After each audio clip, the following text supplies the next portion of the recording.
Hey, Gail. Hey, How you doing? not so hot. Oh, how come? I can't shake this head cold. I'm even thicker than I was when we met the other day. Yeah, you have that look. Yeah. I got on an airplane with a cold in my head cold. And I knew going up, coming down, going up, coming down, my ears were going crazy. And I thought, oh boy, I think it just pressed everything into every open crevice. And I can't get rid of it. That sucks. Hey, before I forget, at some point in the next, I don't know, month, I might I want to reach out to you and find out about your oh crapola. Geothermal, Yes, thank you. love it. Yeah, Swear by it. it's definitely something I've been intrigued by for a long time, and I didn't know anyone who had one. Yeah. But Graham's point's a good one. It doesn't use fuel, but it does take electricity to get the temperature up from ground temp to whatever you want in the room. So Yeah. And do you have any solar, or how do you do with the little electricity that you need?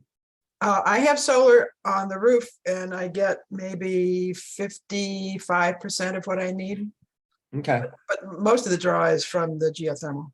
Okay. That's good to know. Yeah. Cool. Hi, Miriam. Hi. Well, we're trying to stay warm this winter with our new mini splits. How are they And? working? Well, they're great if you turn them on. We're being a little, now that it's electric, I find myself not wanting to turn them on. And then, yeah. When you shiver, it's a reminder. We have a wood stove, so it means we're kind of like in our little living room common area all winter long. It's just we're nesting in here. I was gonna say, huddle up. Yeah, I that's like one of my favorite quotes. If I can remember it, it'd be way cool. They work great. They work great if you turn them on.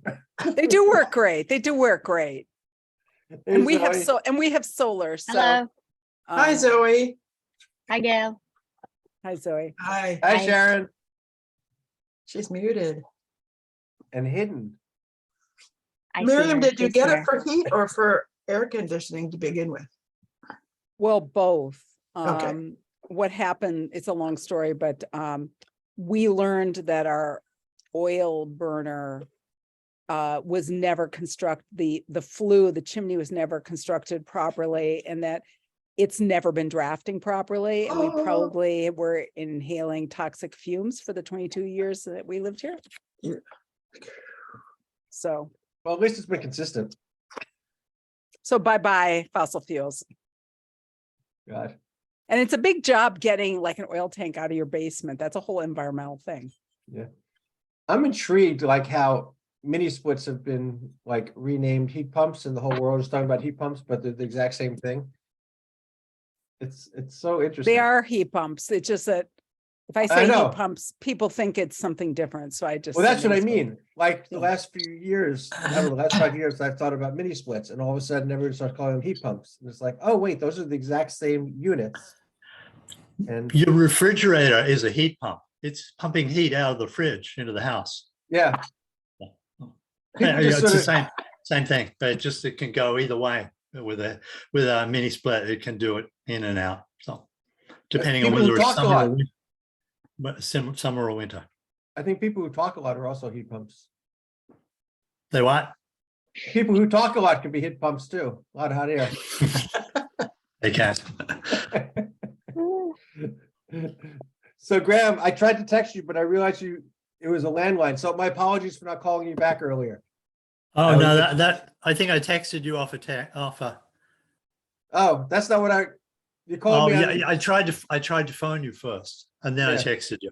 Yeah. Okay. So anyway, this is a crazy week, but today was totally crazy. Don't worry, there was nothing critical. Okey-dokey. So I'm assuming Nate will join us. Leslie's not showing up this time, I think, right? This is the meeting she said she couldn't join us on. I think she said that. Yeah, okay. Here's Nate. So we are complete when she shows up.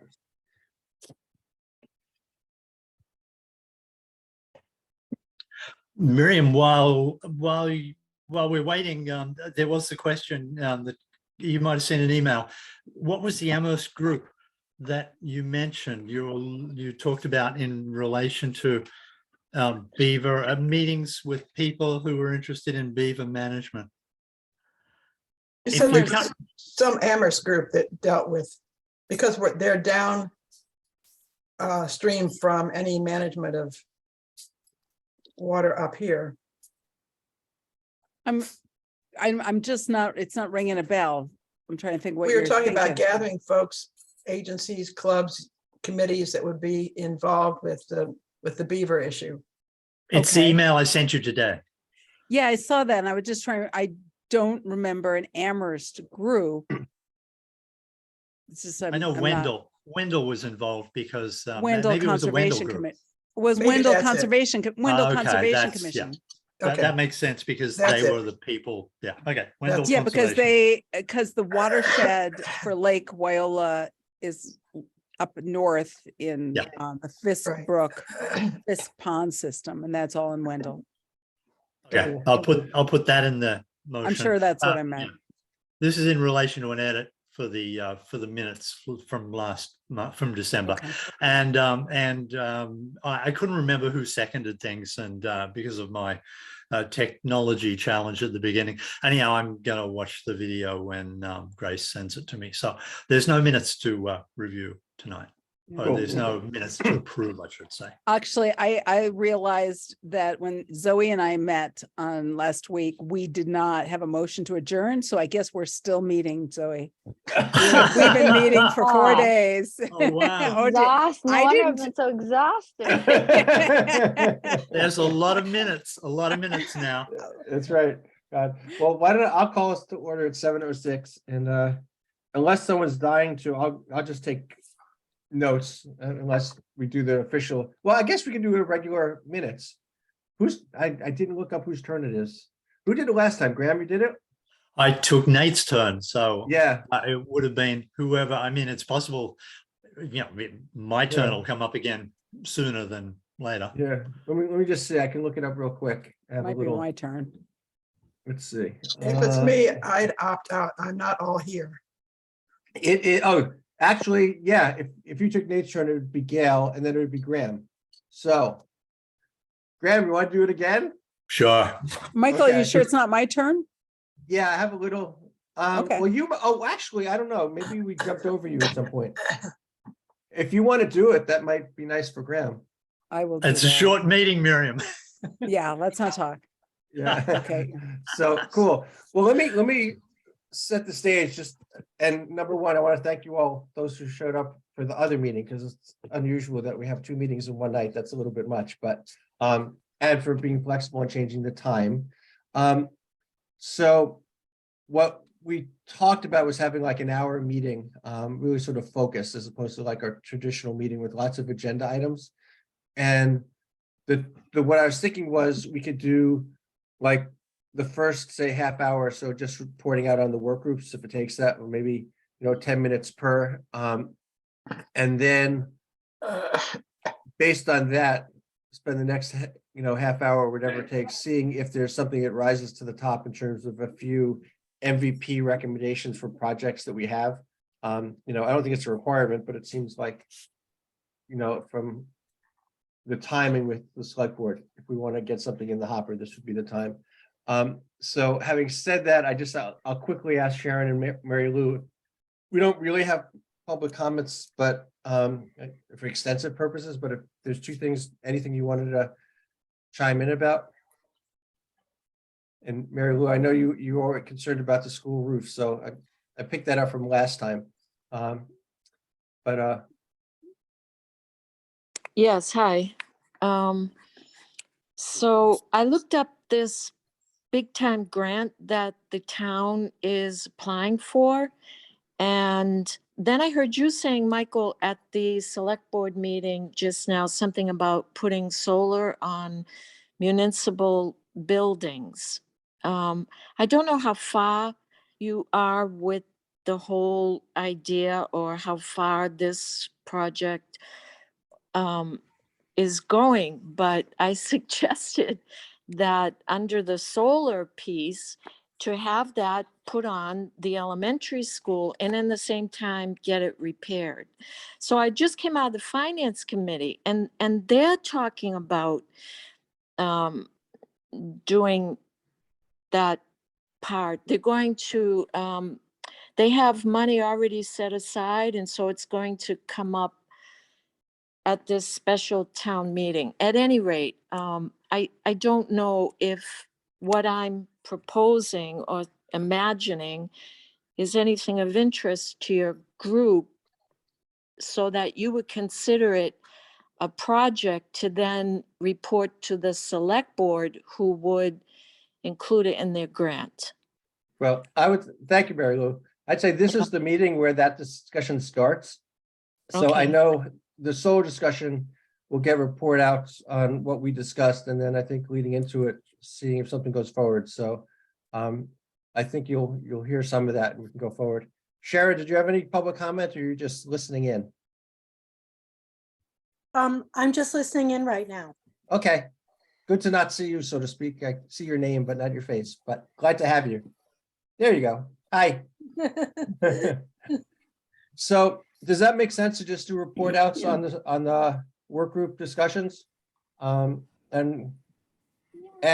I don't know, I know in solar, we didn't really appoint a reporting outer. And I don't know if the other work groups did, but does someone want to report out on invasives, or who wants to go first?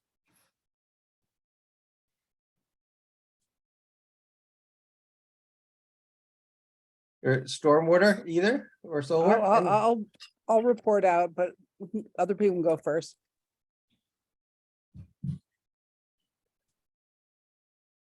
Why don't you go first, Miriam, since you talked? Nobody And else then- wants. Yeah, and then Okay. Zoe can fill in if on the stormwater. Okay, so Zoe and I met, Michael couldn't because he was out of town. And Mary Jo Johnson joined in, and so was very active. So it was nice to have her participate. And I'll just say, it's what's hard for me in being in this working group is that I'm also, a chair of the Concom. And so we're talking about these things on the Concom. We made some recommendations to the select board. So I'm, have to kind of juggle these two different hats I'm wearing. And I'm not sure it's possible to bifurcate them really, because it's just me. I'm just, it's in my head, but I'll just share some of the things we talked about. We talked about just some general ideas about how does stormwater work in town, and why is it a priority? And, the need for all of us to educate ourselves and to help educate the select board and the public too about why stormwater is an issue, because, some people are more deeply into it than others, but, we all are learning. And if you're a homeowner, we all have a responsibility for how stormwater is affected on our properties and what effect we have outside of our properties. So, for example, how we construct or maintain our driveways can have an impact on stormwater going onto roads, which then can get into wetlands and cause contamination and sedimentation. So, these things are all connected. So, we talked a little bit about how, it's very challenging for the town to really maintain all of the dirt roads and all of the stormwater features on our roads, including stream crossings. And so I had been doing some digging into MVP projects that involved stormwater, and saw that many projects that have gotten funded involved culvert repairs or culvert assessments, that several towns got town-wide inventories of all of their culverts. Does everyone know what I mean when I say a culvert? Well, you're an engineer, Graham, so. He's an electrical engineer. I know. Well, maybe I'm just reading too much into giving you too much credit. So, a culvert would be where there is an opening under the road and water can flow under the road. It could be a stream, or it could be an intermittent stream, or it could be storm water is going under the road through a pipe or a box of some sort. And then we have drainage ditches on the sides of roads. And in some places the town has constructed basins. Like they've scooped out shallow, concave surfaces to collect stormwater. So the stormwater gets funneled off the roads into these basins, and then they just slowly infiltrate into the ground naturally. And that prevents sediment and stormwater from getting into wetlands and getting onto people's properties. And, you know, some of the impacts you can imagine, people's houses can get flooded, their septic systems, their wells can be impacted. It can be a lot of stuff that can be a problem. And so one of the things I did was I shared some photos from the Conservation Commission site visits about culverts around town and some examples of what stormwater looks like. Zoe, do you want to say something?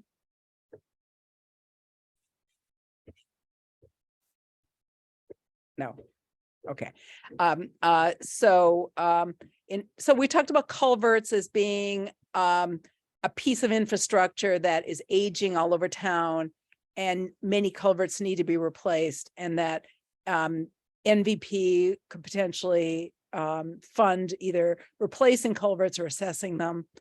And then we talked a little bit about what might be nature-based solutions that the town could look at, or we could pitch, including things like the town developing rain gardens for storm water rather than just digging ditches.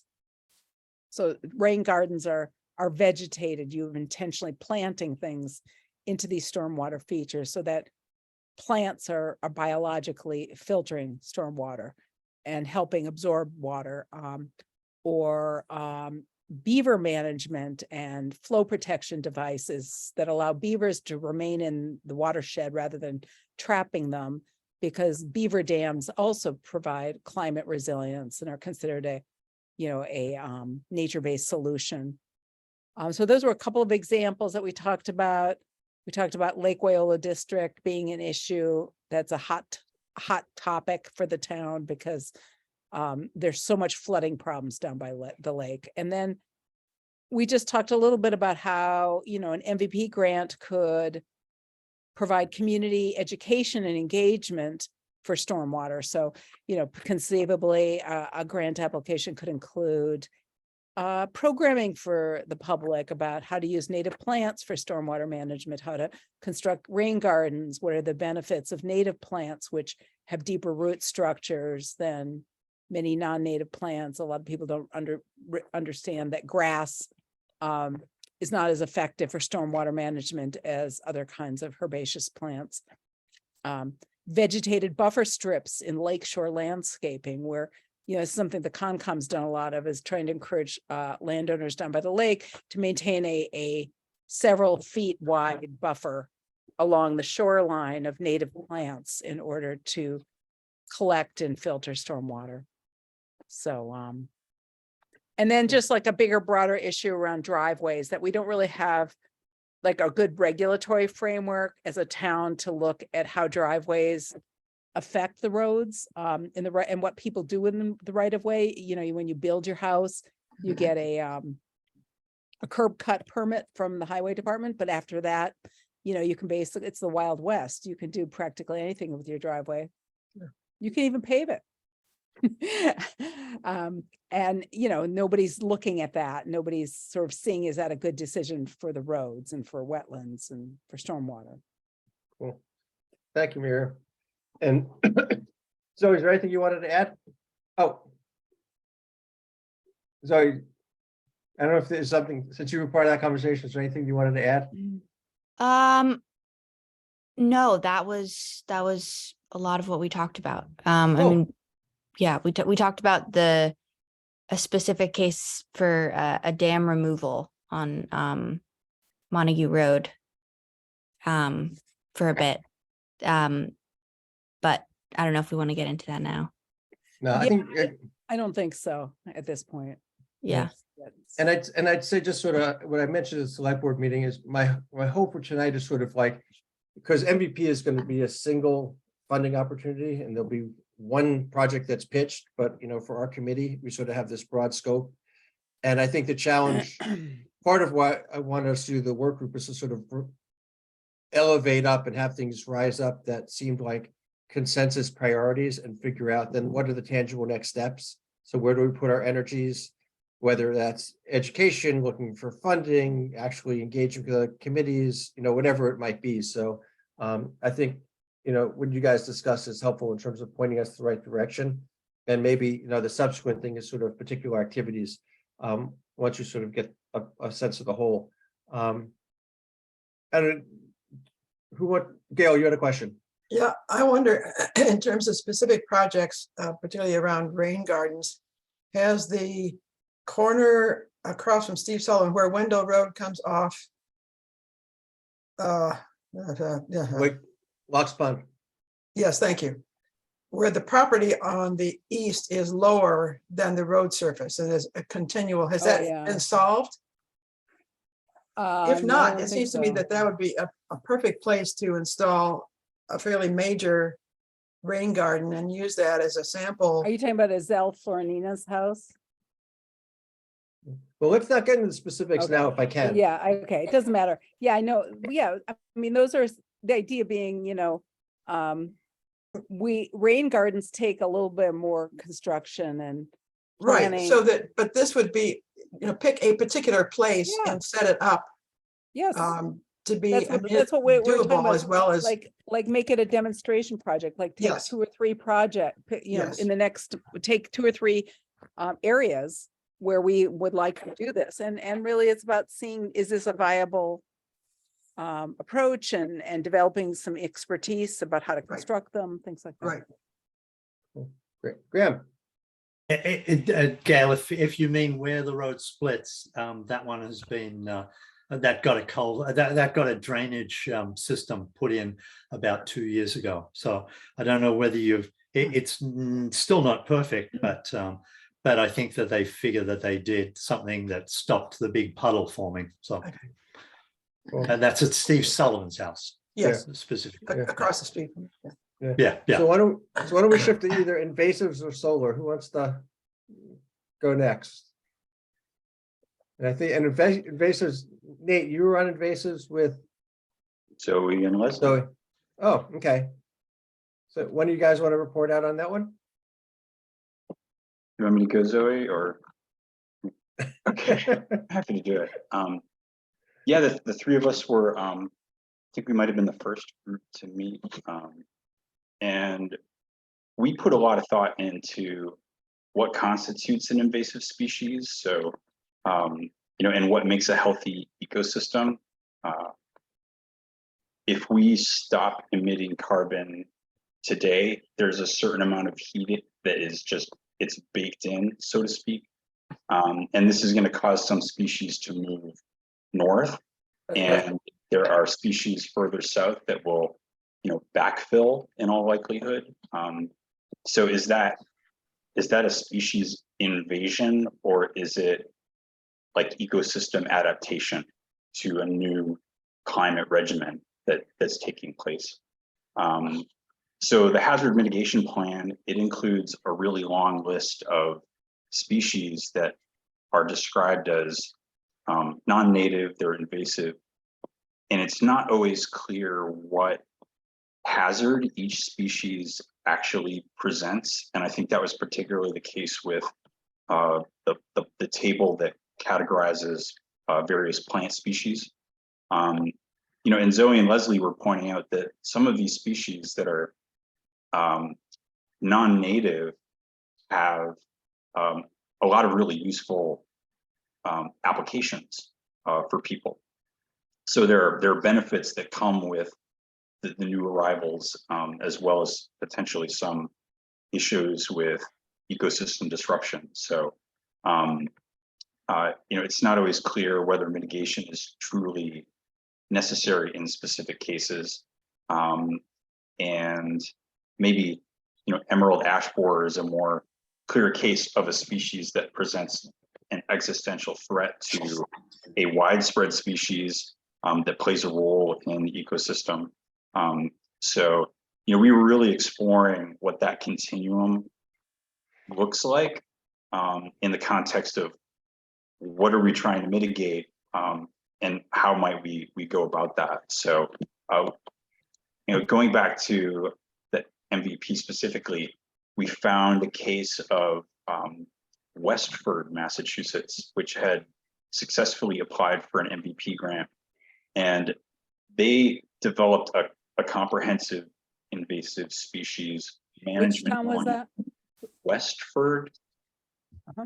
Westford, Massachusetts, and they started with a mapping, a GIS inventory of species in the town, and I think where we were ending up as a work group was that we really have a lot to learn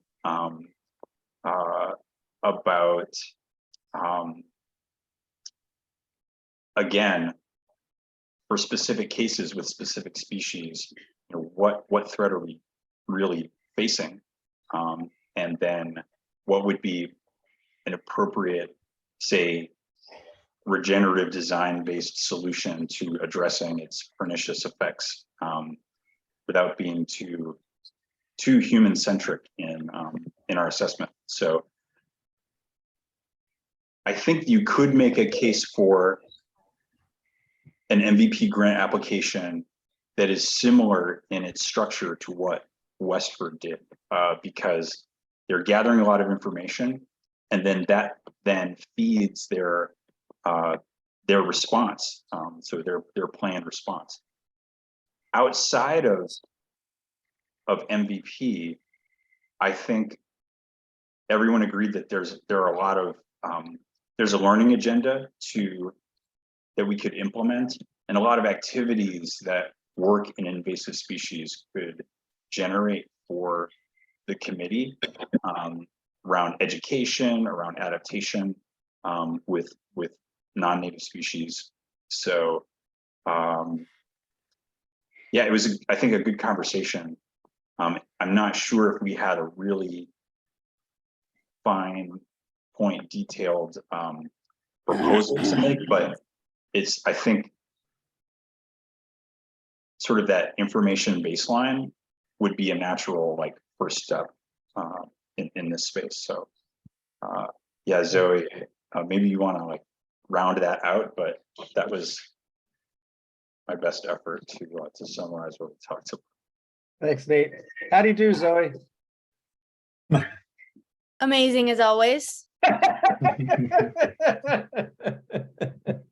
Okay. Yeah, it was that's basically it. But I just think it was important that we spent a lot of time just kind of questioning the way that the issue is even framed within the hazard mitigation plan and the specific write-ups of all of the plants.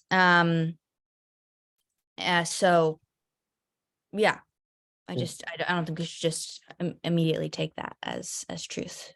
Yeah, that's very helpful. I think it does sort of, spark further discussion about, if we're going to go forward with this kind of work, who we engage and how we engage. So thank you for that. That's great. So solar, I know it was me and Nate and Graham and Gail. Any takers on sharing out? Go, Graham. Well, I did Oh. have the homework. So 1 sec, Miriam, did you have a question? I just saw your Yeah, hand. just before we move on from invasives, to answering Nate's question, I think one of the issues is, why are we concerned about invasive species? Well, there's things that are existential threats to our ecosystem, but then there's also invasive species that are prone to monocultures.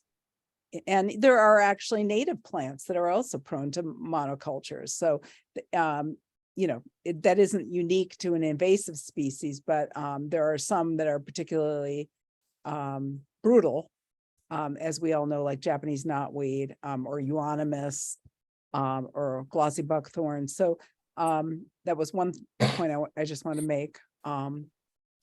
Zoe had asked me if the Concom had any information about invasive species, and kind of the converse of it. We have a bunch of information on our website under resources about native plants and gardening, using intentional native species as substitutes for landscaping with things that are more likely to be invasive. Cool. Nate? Yeah, thanks for that, Miriam. And one thing I didn't mention in my summary is that there are a lot of people working in this space, particularly in the research community. There is a Northeast Regional Invasive Species and Climate Change Management Network, which spells out risk, and it pairs researchers with like town managers, administrators to help create like ecosystem appropriate action plans. There's a Massachusetts Invasive Plant Advisory Group, and several others that I think we would all, again, like the learning agenda, we can reach out to these groups, engage them, and learn from them. A lot of different things. So Well, I remember one more thing I meant to say, which was that when we're talking about invasive species, I think one of the flip side of it is what methods are people using to control invasive species? And a lot of people in town have concerns about, for example, using glyphosate as an herbicide to treat roadside knotweed. And I know there was an issue a couple of years ago where the highway department was going to be spraying and sent out an announcement about that. And then some residents kind of said, no, we would really like you not to spray. And I don't know what the outcome of that is as a long-term policy. I know that in Amherst, Beth Wilson, who works for the town of Amherst, she's on our commission, has shared that Amherst has got a pilot study going on looking at some unique non-chemical ways to treat Japanese knotweed. Cool. Thank you. Graham, without further ado, you want to do solar? Yeah. So I looked up, given the homework of what is the municipal buildings currently, as everyone knows, they have some solar. The town hall, for instance, has I think, Gail, you said 10 kilowatts of capacity out the back of the town hall, and the fire station, and maybe the school. But in any case, I looked up how much more electricity the town would have to produce, how many more photovoltaic panels to have zero carbon for their electricity, and by looking at the town meeting stuff, I could see that that every year the town spends about $10,000 on electricity, and it's in their budget, and it's up to 12,000 this year, I think, for this fiscal, and they don't have the numbers back, so it might be higher than that. But in any case, that amount of electricity, that amount of billing is equal to about 40 kilowatt, a little less than 40 kilowatts of additional capacity. And so if you think of what's at the town hall as 10 kilowatts, we'd need 4 more of them somewhere on town land. So they can be on any town land, and the town could also lease land for 30 years if there was no town land that was appropriate. But yeah, ground mounted solar, $2 per watt is a pretty is according to that we're looking it up. $80,000 would probably pay for all the engineering, the planning, the designing, the siting, and the installation of 40 kilowatts worth of ground mounted solar. So there didn't seem to be any roofs that jump out at us. Mary Lou raised the question, but Gail, I totally agree with you that the putting them on a roof is, number one, a lot more expensive, like a school roof, a lot more expensive, and you've got to do all sorts of things extra for the roof to be waterproof. And then, yeah, so it's so complicated. And so flat roofs, we did a lot from UMass. Anytime I put anything electrical on a roof, not photovoltaic, but there was so much, stressing and straining about not voiding the warranties, the warranties on roofs systems. So so leaking is more of a problem. So anyhow, ground mounted, and $80,000 would be the amount of money we could look for. And if we wanted to have it as a proposal, then that number could be just checked by any photovoltaic contracting sort of crowd, and they would give you a budgetary figure that would be tweaked a little more on that. Thanks, Graham. I think I'm Yeah. going to back us up a little bit in solar, if just to jump in. So when we talked about it, there's a few things that came out of it. One was the idea, which Graham was getting to, which is that we recommend that the town, in terms of municipally owned buildings, have solar on it. So either they all have solar production, or to Graham's point, that as a town, that the net production is that there's zero carbon. So it might be that there's more in one spot and less in another spot, but a net.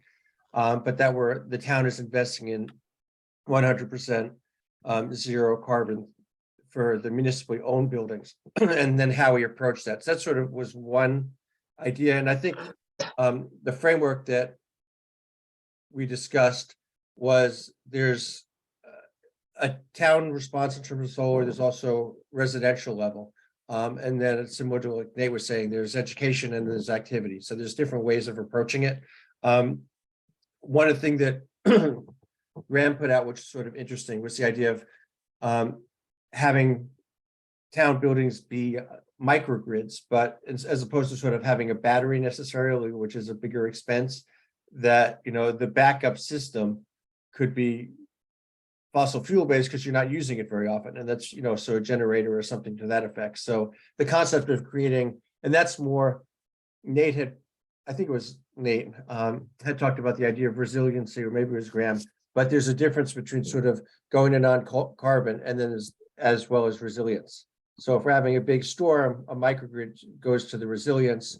The zero carbon is more on the not being dependent on fossil fuel as a generation source. So they're somewhat different.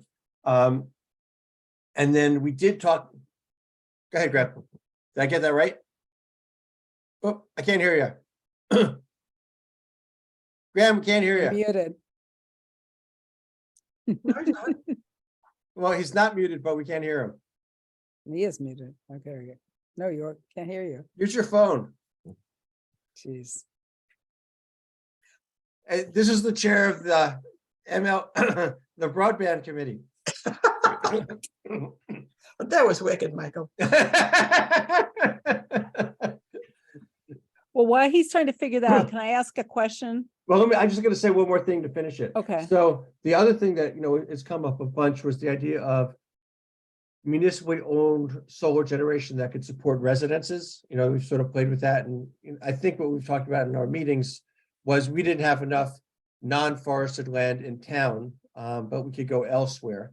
And I think at this point, given the complexity of finding that land and then what it would take to actually sort of provide that wasn't, that was just too big a project in the short, maybe in the medium term to do, but that, we've got CCA teed up, and if we can get through the hurdle that the state just provided, where we're going to have CCA on the special town meeting warrant, and then at the last minute, DPU changed its mind.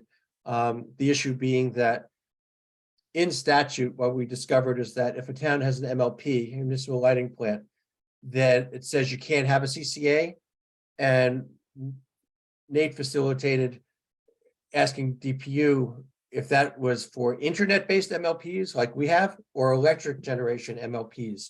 And the original response was, they're only prohibitive if it's an electrical generation MLP. And we were like, that's cool. We don't generate electricity, we just have an internet. And then last Friday, we got an email that they retracted it. And so, my feeling is we have a new administration coming in.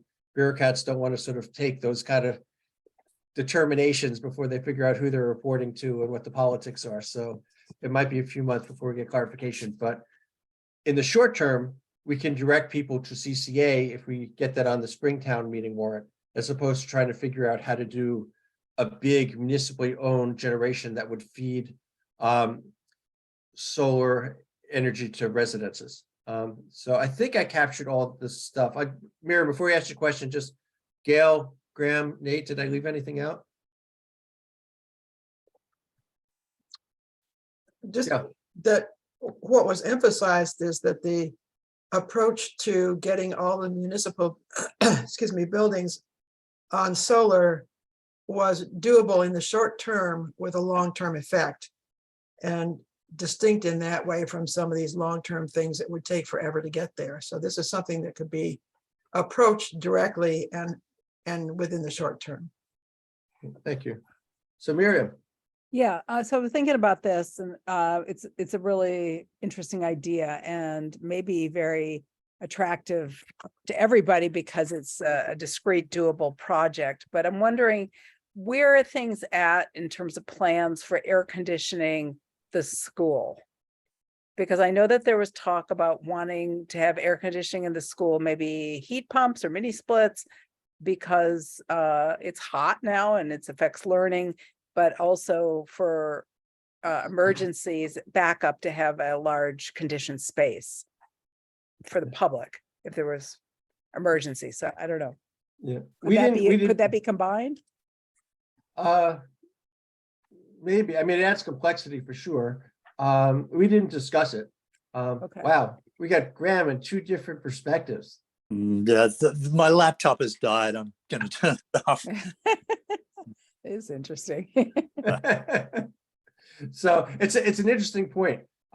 Since we didn't talk about the heating, cooling part, although that was in the recommendations. So I think for right now, we should probably table it, but it would be interesting if we move this forward to sort of see if there is connectivity. So I think does it feel sufficient for now to, I mean, Gail? What would that look like though, as a note of, what is it we're looking at, area of interest? Well, let's Is say, that, let's say you were gonna build out ground mounted solar for the school, but as a package, you also put in mini splits so that the building could be cooled. why and not powered- that as a separate project? Well, because you'd size the solar to accommodate the increased electrical needs. So, maybe it could be a separate project, but if you did it together, you could make sure that you're building enough solar capacity with grant money so that you can easily cool things without a huge electricity bill. Solar capacity of the school is a problem right off the bat, though. With ground mounted, It's a problem. you That's can't, to be determined. oh. okay. Yeah, I mean, I think that's part of the conversation, like if we wanted to go forward, is what we had discussed is doing an on-the-ground assessment for each of the 5 buildings that we have to figure out, like Graham and Gail were saying, like town hall is halfway there. The school is on the other end of that spectrum, and then, highway department, we're less clear of, fire department sort of in the middle. So we have to do the assessment, but I think that would be part of it. So I think for tonight, just sort of to make sure like we don't max out on meeting time tonight.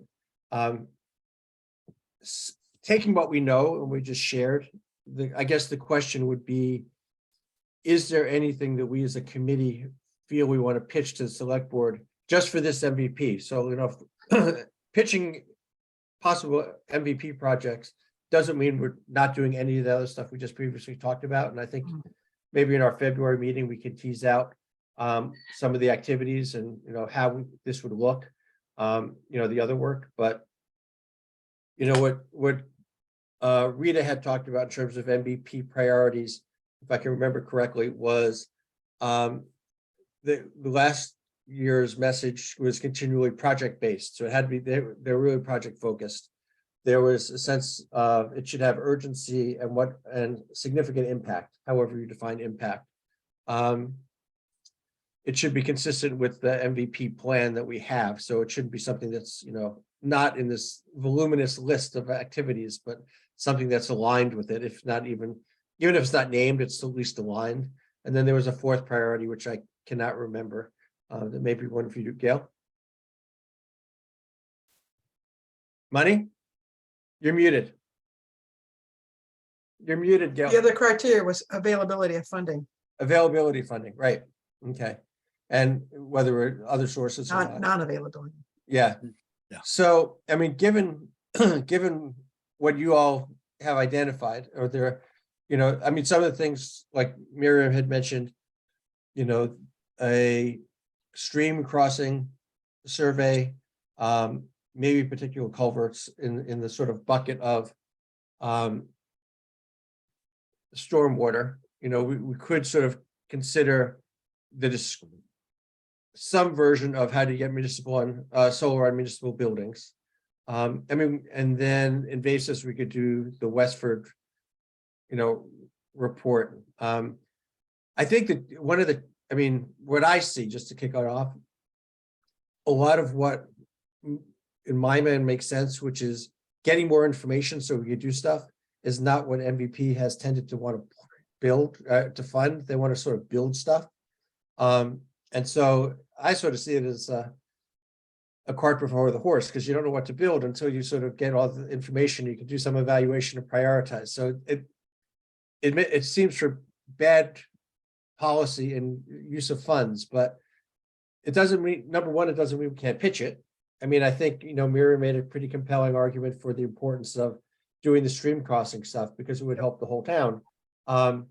So we could pitch it, and the select board could decide they want to go forward with it or not. And MVP could decide to fund it or not, but it doesn't mean we don't suggest it.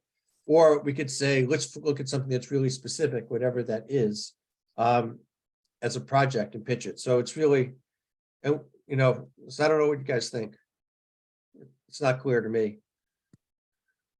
Well, Oop. I was gonna say, you know, aside from a culvert assessment would be, you know, to pick some specific discrete projects. Right. Yeah. Yeah. Yep. And I'd vote for a water garden in a particular place, and why, and use that as a template with the education aspect and the natural emphasis on natural resources to abate the situation, which would hit a number of the criteria that they're looking for. And so just as a follow-up to that one, since I think Miriam, you're our resident stormwater problem expert. If there's a particular problem area, you know, sort of like how Gail was talking about the C. Sullivan site, and maybe there's another one, but if we said, you know, rather than put in a new culvert, we should try this other approach. Is that like I'm trying to match urgency with. I don't sort think of- one is a solution for the other, because Okay. culverts, you know, they're just places Different. where they do different things, and culverts, you have to have connectivity for stormwater, for streams have to cross. You can't redirect a stream, for So example. this is more for like roadside management and that kind of thing. Roadside management, yes, and yeah, so I was even thinking, you know, about the library project, and that, you know, it's that could be a great opportunity for some creative stormwater engineering and And a landscaping. demonstration project. Yeah, Education at the that same would be a time. good location, because they have a lot of water on that site, and they're gonna have stormwater issues, and they will do something with it. I'm sure they're gonna come up with a good plan, but you know, asking for particularly a nature-based solutions, you know, Which is a priority for MVP. yeah. Yeah. I was thinking, you know, it was unfortunate at the select board meeting, I asked Becky if she had any feedback from Tim about what the highway department's priorities are, and I did not get a clear sense about that. Because, you know, that's important for the highway department to be leading us in where, you know, their hotspots are, what's a challenge for them in Yeah. terms of maintenance. Yeah, the other thing I just to share with Zoe and Graham, since they weren't there for the whole meeting, select board meeting, was at the end, Becky was reminding everybody there's a match related to MVP. So it's either 10% if we're granted the status from last time, or 25%, which is the norm. So the higher the request amount, which I'm assuming culverts are going to be on the high end, as opposed to a rain garden, which is probably on the lower end. The town's match is going to be, proportionate. So there's advantage to asking for something that we like that's cost less. Yeah. The other thing that hasn't been talked about is MVP really likes regional approaches, which, so, taking something that maybe wouldn't be quite as sexy for MVP, but trying to combine it with another town or two other towns makes it sexier. I don't think we could do it. Well, it's not for us to apply, but my Yeah. sense is the coordination. Coordination is too hard. Yeah, we can't, it's just tough. Gail? But this is the kind of thing that Zoe and Nate pointed out, that this table schedule that's meant to be statewide does and does not apply clearly to our particular region, the particular plants named, and reasons why and why not.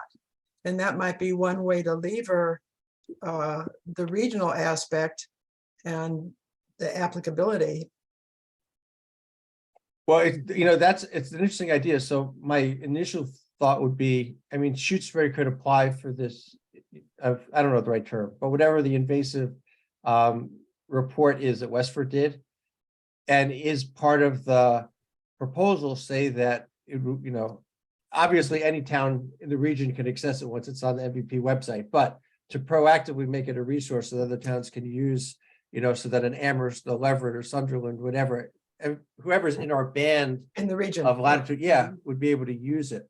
So it becomes a regional resource, so Shutesbury is applying to create a regional resource as opposed to multiple towns applying at the same time regionally, which I think is, from my experience, more of a headache. But that's an interesting point. Well, it would be regional to hill towns. There's a distinct altitude difference in growing ability between the valley and the hill towns.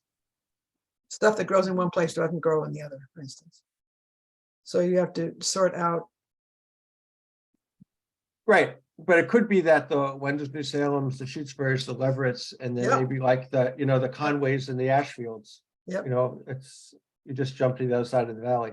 Yep. But it's a really interesting, I think that would make us competitive. Because we're offering something up that's not just limited to us. So that's an interesting idea. Nate or Zoe, what do you call this thing again? It's the Comprehensive Invasive Species Management Plan. Yeah, let me, That's what it was in your minutes.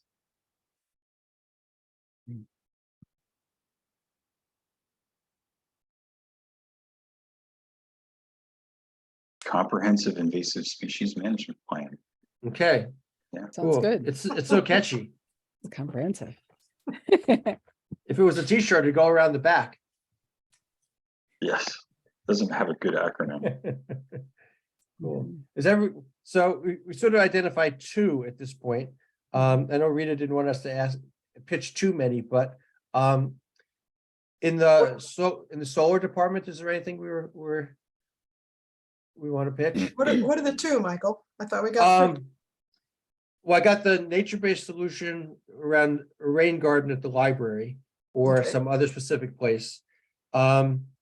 We did talk about a specific, I guess we have to, we talked about a specific Culvert. location that would need a culvert. Yeah, And then the that's fine. third, and then our catchy comprehensive invasive species management Yep. plan for Shutesbury and the greater world. What So- about beaver management as a stormwater issue? Or is it Well- not big enough, not a big enough issue? It's a smaller issue. Well, it could, it depends on how you frame it, because and this is what's hard to know about MVP. And so I think for Zoe and Graham, the timing with MVP is there's this window in late January to early February where the town can submit up to 2 projects and get feedback from MVP. So we're not actually applying, but we're getting their thoughts about, if we had this project, what do you think of this project? And then the application opens up in March. So the idea is to be able to float something and get feedback about it. So, Miriam, my thought is what we could ask them what they think. I think if we had an approach that we used in a specific site because there was a sense of urgency, but then we could apply it long-term, that might make sense. You know, a part of me feels like it might be worth, even though it may be iffy, to at least get feedback from them specifically about culvert assessments, because I can't imagine, they've already funded several. Yeah. So it isn't that these things don't meet their criteria. And if we can't get to an action grant stage because we need an assessment, yeah, there's a compelling argument for saying, yeah, we know that other people are farther along in the process, but we're not. Mhm. And we really need this, and we can't go forward without it. You know, there's Yeah. just a real logic to that. Yeah, Yeah. so would you, in terms of putting something forth to the select board, would you put the culvert assessment ahead of a specific culvert project? I think it has the biggest, broadest impact, Okay, and would lead to more actions, would pave the way for action steps. okay, cool. It would Okay. also, I just want to say, be enormously helpful to have that map, because for the Concom it would be helpful, because sometimes with the highway department, they sort of say, well, you know, tell us where the wetlands are, and then we'll be careful around them. And we're like, well, tell us where the culverts are and we'll take a look at them. And they don't know where the culverts are, and we don't have a comprehensive map of all the wetlands. So this could be very useful. Cool. So what I asked a couple of minutes ago, I don't, in terms of the solar bucket, is there anything related to solar that, you know, so one thing that we talked about yesterday, was, you know, Graham had offered, you know, to do a site visit of all the 5 town-owned buildings to sort of assess, you know, where are they at? And I nicely told him, although he's an electrical engineer and, you know, we would trust his judgment, that having an official report from some third party is probably what would, you know, allow the town to fund the work or whatever. So we could ask for something like that, where we do some informal assessment and then, you know, just amongst ourselves, so we know what we're working with. But for MVP, we asked for a third party report of, here are 5 buildings. Then they can go to the school, they can walk around, they can figure it out, they can look at the fire department, et cetera. Again, I think that makes sense for us to move things forward. It's similar to the culvert situation. Yep. It's, you know, urgency is an open debate, you know, it's not like we're gonna lose a road from it, but it's part of solving the solution and not dumping more fossil fuels in the air.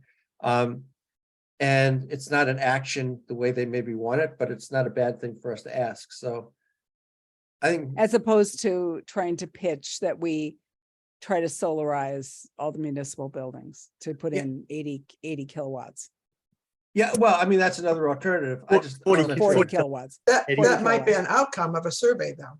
First, we got to know where we stand and what's possible or plausible. And I would name PV Square in that. They're a co-op, they know the area, they're straight arrow. Well, I don't know. I'm not, well, I think I would defer to Rita or maybe Becky in terms of talking to MVP, like for the proposal. It's stronger if we have a partner, but I think for this evaluation stage, Oh. I don't think we have to identify a vendor so much Okay. as say, here's our idea, what do you think of it? And if they say Okay. good, then we can make the phone call. So, does that But seem like but an get abstraction? somebody professional to look at all the different factors and aspects of Right. each of the 5 buildings, yeah. Cool. Okay. Well, we've got 4 and they cover all 3 themes. So it seems like we actually achieved something that was pretty tangible and workable going forward. Does it? Okay, feel- so just so I get it straight, what are the 4 ideas? So I have it in my minutes. I've got, what I have is culvert replacement, an integrated invasive species management plan. Here, I'll do it. A solar survey. So, well, the first one in terms of culverts was we replaced the culvert with the culvert assessment. So it's a culvert assessment. The second one was the nature-based solution for a particular site, in particular the library for rain gardens. The third one was the comprehensive invasive species management plan. And the fourth one was an assessment to get solar on all 5 municipal buildings. So that was. I those would were the plan- say, for the nature-based solutions, not just one site, but maybe pick 3 or 4. I mean, to get more bang for your buck, because, you know, one rain garden might cost $5,000. I mean, let's Right. try to come up with something that's in the $30,000-$40,000 range. Do you, off the top, are there places that you might suggest besides the library? Like, I'm wondering, just the highway department across from the library, should they have their own little rain garden? Or is it something at the Um, top of the hill? Make sense? Well, the top of Well, the hill where's is not as big of an That's issue. not a trouble spot for water. Yeah, so where would Well, we? yeah, obviously the trouble spots are on the roads, on the Mhm. dirt roads. Particularly as you're getting down those steep hills toward wetlands.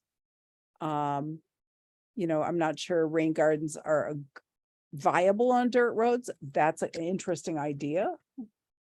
I'm have to defer to a civil engineer about whether, you know, wooded forest, dirt road, we could create rain gardens. I don't know. Do you have a sense about Well- that, Gail? I don't know. You have to Yeah. talk to somebody. I mean, we can But fill I'm in the sure we could find blanks. spots. We could fill it in, but I would say, you know, pick 4 spots. Okay, So that we get some more bang for our buck. We want biggest impact. and so I think what I'm gonna do is, if I can write this up tomorrow's Wednesday, right? So somewhere in the next 2 or 3 days. And then I'll send it out to you all just to make sure it actually captures stuff. So in terms of this particular thing, Miriam, a trouble spot would be defined as flooding or road erosion. Is that, are those the kind of, what makes it for a trouble spot, I guess is the question. Yeah, where stormwater collects and is likely pools. to pool. Okay. They're definitely. Well, isn't it there- also? What I like was gonna say is there are definitely spots around Lake Wyola, Mhm.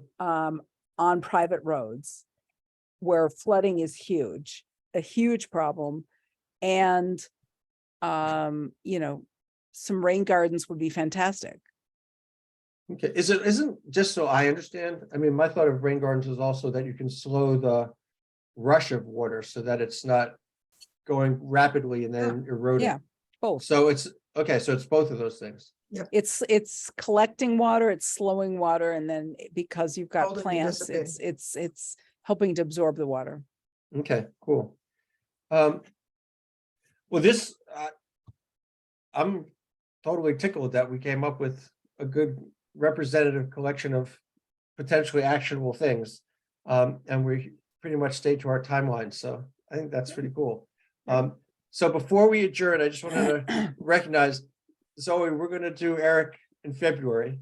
So just confirm that time, and apologies for sort of bumping him. But if that sounds like a good plan, we'll make sure he's first on the agenda so he doesn't get bumped because of any other discussion.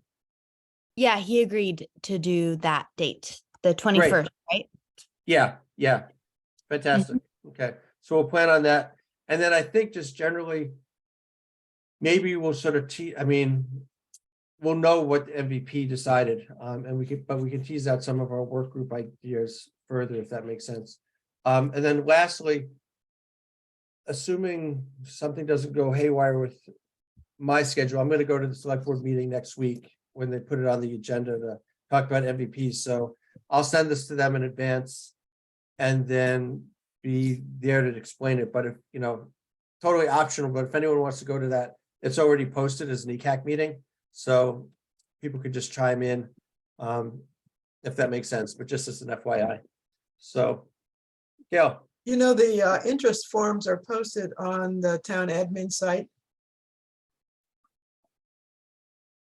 That's not a question, I'm telling you. It's, if you wanted to complete that for each of the 4, Okay, you'd have something in hand for the, These are the actual MVP interest forms. yeah, oh, interest forms, okay. form, I- FORM. Yeah, I put a U in there and I didn't know what Oh, forms no, were no. happening. Okay, oh, that's cool. I had no idea. That's great. Well, maybe I'll do both just to get their attention in multiple ways. So, do I have a motion to it? Yeah. Well, wait, one thing, I just wanted to share about stormwater, and I don't know how to share it, but I have a folder on my Dropbox folder where I have a bunch of like informational guides about stormwater and green infrastructure. And, you know, I don't, they're kind of too big to email. If people want access to them and you have Dropbox, if you email me, I'll send you a link to the Dropbox folder. Just Cool. leave it at that. Okay, and I'm guessing at some point, maybe if it makes sense to share particular ones, you could work with Gail and we can Yeah, figure out how to link. Drive. yeah, if you want to see them, I can send them to you, or Gail, you can look at them. Cool, great. Okay, motion to adjourn, anyone? So Seconded. moved. Who- Or, Okay. Second. Gail, Who's Zoe. seconded? Who seconded? Zoe, so, okay, all in favor, Gail, aye. Miriam, Aye. Graham, Aye. Nate, Aye. Zoe, Aye. and I'm an I. Thank you all for another good conversation. This is really productive and fun. And I'll send you this in the next few days so you can look at. So have a good rest of the night. Aye. Gail, feel better. Okay, thanks. You too, Michael. You Oh, too, I'm Mike. trying. Indeed. Thank you.